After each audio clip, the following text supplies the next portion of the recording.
ಗುರುಜಿ, ಇನ್ನು ಮುಂದಿನ ರಾಶಿ ಮಕರ ರಾಶಿ. ಮಕರ ರಾಶಿಯವರಿಗೆ ಈ ಜೂನ್ ತಿಂಗಳು ಯಾವೆಲ್ಲ ರೀತಿಯಲ್ಲಿ ಶುಭ ಮತ್ತೆ ಅಶುಭವನ್ನ ತಂದುಕೊಡುತ್ತೆ? ಮಕರ ರಾಶಿಯವರಿಗೆ ಒಟ್ಟಾರೆ ನೋಡಿದ್ದಾದರೆ 4 ಮತ್ತು 5ನೇ ಮನೆಯಲ್ಲಿ ಕುಜನ ಸಂಚಾರ, 5 ಮತ್ತು 6ನೇ ಮನೆಯಲ್ಲಿ ರವಿಯ ಸಂಚಾರ, 6 ಮತ್ತು 7ನೇ ಮನೆಯಲ್ಲಿ ಶುಕ್ರನ ಮತ್ತು ಬುಧನ ಸಂಚಾರ ಆಗ್ತಾ ಇರತಕ್ಕಂಥದ್ದು ಅದ್ಭುತವಾಗಿದೆ ಅಂತ ನಾನು ಹೇಳ್ಬೋದು. ನಾನು ಈಗ ಆಲ್ರೆಡಿ ಅವರು 7.5 ಹೊರಗಡೆ ಬಂದು 1 ವರ್ಷ ಆಗೋಗಿದೆ. ದ್ವಿತೀಯದಲ್ಲಿರತಕ್ಕಂಥ ರಾಹು ಮಾತ್ರ ಆವಾಗ ನಿಮಗೆ ಓವರ್ ಕಾನ್ಫಿಡೆನ್ಸ್ ಜಾಸ್ತಿ ಮಾಡ್ತಾ ಇರ್ತಾನೆ, ಸ್ವಲ್ಪ ನೆಗ್ಲಿಜೆನ್ಸ್ ಅನ್ನು ತಂದು ಕೊಡ್ತಾ ಇರ್ತಾನೆ. ಇದೊಂದನ್ನು ಬಿಟ್ಟರೆ ಬೇರೆ ಎಲ್ಲ ಗ್ರಹಗಳು ಅನುಕೂಲಕರವಾಗಿ ನಮಗೆ ಕಾಣಿಸ್ತಾ ಇದೆ. ತುಂಬಾ ದಿವಸಗಳಿಂದ ನೆನೆಗುದಿಗೆ ಬಿದ್ದಿರತಕ್ಕಂಥ ಕೆಲಸಗಳು ಎಲ್ಲವೂ ಮತ್ತೆ ಅದೊಂದು ಚೇತನವನ್ನು ಪಡ್ಕೊಳ್ತಕ್ಕಂಥದ್ದು, ಮುಂದಕ್ಕೆ ಸಾಗತಕ್ಕಂಥ ಸಾಧ್ಯತೆ ಇಲ್ಲಿ ಗೋಚರವಾಗ್ತಾ ಇದೆ.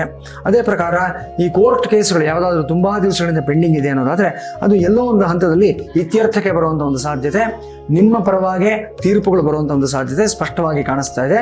ಇನ್ನು ಸಾಕಷ್ಟು ನಿಮ್ಮ ಸ್ಟ್ರೆಂತು ಮತ್ತು ನಿಮ್ಮ ಪೊಟೆನ್ಷಿಯಲ್ ಎಲ್ಲವನ್ನೂ ಸಹ ಇನ್ನಷ್ಟು ಬೆಳೆಸ್ಕೊಳ್ತಕ್ಕಂಥ ಸಾಧ್ಯತೆಗಳು ಸಹ ಕಾಣಿಸ್ತಾ ಇದೆ. ಬಹಳಷ್ಟು ದಿನಗಳಿಂದ ಒಂದು 6 ತಿಂಗಳಿಂದ 1.5 ವರ್ಷದವರೆಗೂ ಮಧ್ಯ ಗ್ಯಾಪ್ನಲ್ಲಿ ನಿಮ್ಮನ್ನು ಕಾಡ್ತಾ ಇರತಕ್ಕಂಥ ಕೆಲವೊಂದು ನಿಗೂಢವಾದಂಥ ಆರೋಗ್ಯದ ಸಮಸ್ಯೆಗಳಿಗೆ ಈ ಸಮಯದಲ್ಲಿ ಪರಿಹಾರವನ್ನು ಕಂಡುಕೊಳ್ತೀರಾ. ಅದು ಯಾವುದೇ ರೂಟ್ನಲ್ಲಾಗಿರ್ಬೋದು, ಏನೇ ಮೆಡಿಕೇಶನ್ ತೆಗೆದುಕೊಳ್ಳದೆ ಹೋದರೂ ಸಹ ಯಾವುದೋ ಒಂದು ರೀತಿಯಲ್ಲಿ ಒಂದು ದೈವಿಕವಾದ ಒಂದು ಶಕ್ತಿಯಿಂದ ಈ ಸಮಸ್ಯೆಗಳಲ್ಲೂ ಸಹ ಹೊರಗಡೆ ಬರತಕ್ಕಂಥದ್ದು, ಆರೋಗ್ಯದಲ್ಲಿ ದೊಡ್ಡ ಮಟ್ಟದ ಚೇತರಿಕೆ ಆಗತಕ್ಕಂಥದ್ದು ಮಕರ ರಾಶಿಯವರಿಗೆ ಸ್ಪಷ್ಟವಾಗಿ ಕಾಣಿಸ್ತಾ ಇದೆ. ಎಲ್ಲವೂ ಚೆನ್ನಾಗಿದೆ, ಏನೂ ತೊಂದರೆ ಇಲ್ಲ.